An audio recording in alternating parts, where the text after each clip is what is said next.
Muy buenas a todos en esta nueva lección de Ciencias Naturales, la lección número 3. En este caso estoy en el salón de mi casa, así que si escucháis a Noel un poquillo así haciendo de las suyas, no os extrañéis, ¿vale? Hay que hacerlo así. Bueno, mirad, esto sigue tratando del sonido, de la propagación del sonido, ¿vale? El sonido, que vuelvo a repetir, es un efecto que se produce al hacer yo vibrar. He destapado mi piano para enseñar un poquillo de forma práctica el tema del sonido.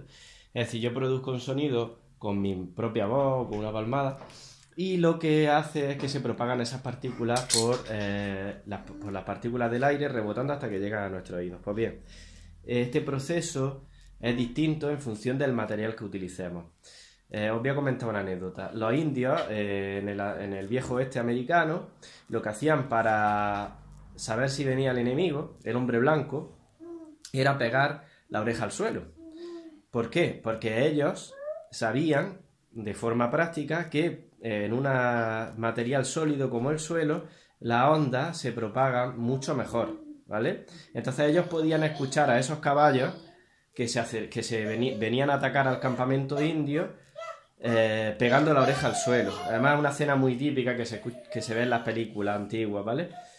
Sin embargo, la peor manera de propagar el sonido es precisamente el aire, que es lo que usamos constantemente, porque incluso en el agua se propaga mejor. No sé si os recordáis en verano de tirar una piedra y que esa piedra, estando a vosotros sumergidos, golpee el fondo de la tierra incluso, o con otra piedra, y se escucha muchísimo, ¿vale? Eso es una curiosidad. Por eso, por ejemplo, también los estudios de sonido se usan distintos materiales para, digamos, por ejemplo, hacer que el sonido no rebote, para hacer que se escuche mejor. Por eso en los estudios de sonido siempre tienen, que ahora lo vamos a ver, tienen corcho, un material parecido al corcho, para hacer que ese sonido se absorba, que es lo que yo quería hacer en la clase de música con las cartones de huevo y que al final, nada, ahí los tengo, para reciclar. Y bueno, mirad, pues ¿cómo se produce el sonido? Pues en un piano, lo que dije, es decir, yo hago vibrar una cuerda, y hay muchísimas cuerdas que están atadas como una guitarra, ¿vale? Esto es como si fuese el clavijero de una guitarra. Entonces, no sé si se ve, ¿eh? Yo le doy con ese martillo a la cuerda, ese sonido se esparce en el aire y lo percibe el sonido, ¿vale? Ahora, la siguiente parte habla del eco. ¿Qué es el eco? El eco es un efecto sonoro que consiste en que lo que yo propague con mi voz, por ejemplo, con un instrumento musical, va a rebotar en una superficie que tengo enfrente mía y va a llegar a un tiempo de desfase. Por ejemplo, yo digo hola, y ese hola yo lo escucho porque yo lo estoy pronunciando, pero ese hola va a ir a la pared de enfrente de un acantilado, por ejemplo, va a rebotar ese sonido y va a llegar otra vez a mi oído, pero con un desfase de 1 segundo, por ejemplo, ¿vale? Ese es el eco. Es decir, es el mismo sonido, pero con un desfase de 1 segundo, de 2 segundos, de 3 segundos, ¿vale? Esto, pues como digo, en la naturaleza o con un edificio que tengáis enfrente lo podéis probar. Es decir, decís una palabra o dais una palmada y ese mismo sonido llega con un desfase, es decir, yo escucho mi voz de eco y luego se escucha el eco con 2 segundos de desfase en función de la distancia a la que esté el edificio, la pared o la tapia a la que yo le esté gritando. Y el siguiente efecto sonoro que viene es la reverberación, ¿vale? La reverberación es parecida al eco, pero no es lo mismo, ¿vale? De hecho, ahora mismo en esta habitación que tenéis hay reverberación en vuestro dormitorio, hay reverberación. ¿Por qué? Porque yo al hablar hago vibrar esas partículas de aire, ¿vale? Esas ondas sonoras las lanzo y van a ir rebotando por las distintas paredes. Imaginaros como si fuese una pelota, ¿vale? Yo la tiro con fuerza y rebota primero en el suelo, del suelo se va a una pared, de la pared se va al techo. Imaginar una pelota que rebota mucho, ¿no?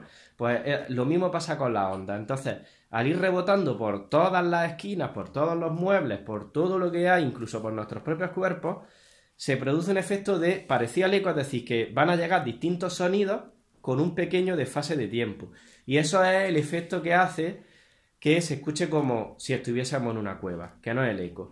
No sé si acordáis en la clase de música que pasaba precisamente eso, que muchas veces incluso nos costaba entender nuestras propias voces porque la habitación es tan grande y hay tan pocos muebles y por los cristales que hace mucho producen este efecto que se empañaba la voz que yo decía. o yo tocaba el piano y se empaña el piano, porque se escucha como si fuese una nube.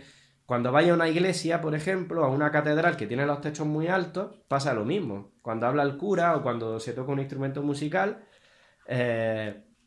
como los techos son tan altos, pues rebota esos sonidos por las columnas, además son materiales de granito, de mármol y tal, que producen también ese efecto, y va llegando con un pequeño desfase toda esa onda sonora a mi oído y produce ese efecto. Que eso está muy chulo para, por ejemplo, los coros. Los coros de los cantantes están muy chulos, ¿vale? Y yo, por ejemplo, en el piano puedo producir de forma artificial ese efecto con los pedales.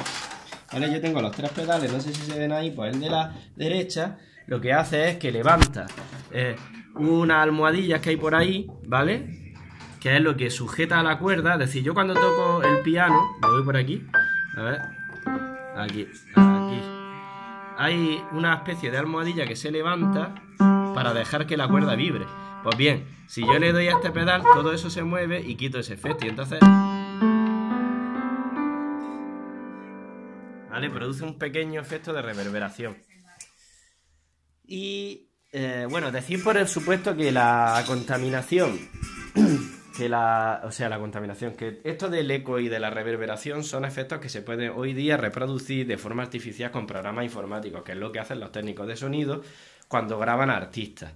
Es decir, un disco de cualquier cantante que os guste siempre lleva reverb o lleva eco. Y no es que esa mujer se vaya a un monte a grabar, a pegar voces. No, es que eso de forma digital con un programa ya se ha conseguido y entonces te ponen ese efecto como de que está un poquito en una cueva para que suene más guay con el ordenador.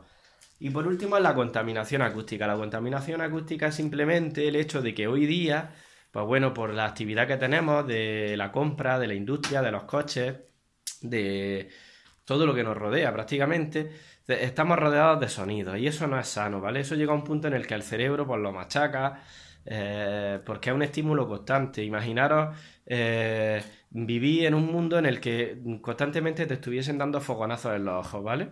De forma continua, como si fuese una discoteca, pero toda tu vida así, ¿no? Pues al final acabarías con los ojos molestos, con dolor de cabeza y fatal, ¿no? Pues lo mismo pasa con el sonido, es decir, hoy día tenemos muchísimos estímulos sonoros que nos rodean. A veces son muy fuertes, a veces son estridentes, porque no son sonidos agradables, porque no es lo mismo escuchar a un pianista que escuchar una moto con el tubo de escape picado subiendo una cuesta, ¿vale? Que te pone de los nervios. Entonces, simplemente eso, la contaminación acústica está comprobado científicamente por la Organización Mundial de la Salud desde los años 70, que produce pues muchos efectos nocivos en la cabeza, te eleva el pulso cardíaco, vamos, al final es una lata.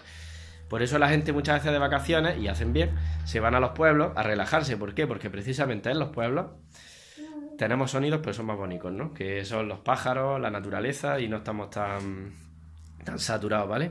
Pues bueno, esto es todo. Vamos a ver la actividad 1 y 2 que tenemos, ¿vale? ¿De qué depende la transmisión del sonido? Explícalo. Pues depende fundamentalmente, como viene ahí, del tipo de los materiales. Acordaros de lo que he explicado de los indios, acordaros de lo que he explicado de cuando yo estoy en el fondo del mar y lanzo una piedra, ¿no? Del corcho también, que viene por ahí, de por qué se usa el corcho en los estudios de sonido, ¿vale? Los materiales influyen mucho. Y luego viene la actividad 2 que dice: ¿se produciría mucho eco si gritas contra una pared de corcho? Razona tu respuesta. ¿Se produciría mucho eco si le gritamos a una pared de corcho, que es lo que hay en los estudios de sonido? ¿Sí o no? Os voy a decir un poco que depende, lo tenéis vosotros que pensar, pero decir que el corcho es un material absorbente, y es la razón por la que yo quería poner corcho en la clase de música, ¿vale? Ya vosotros explicáis si se produciría eco o no, ¿vale? Pues nos vemos en la siguiente, ¿vale? Venga, un abrazo y a seguir bien.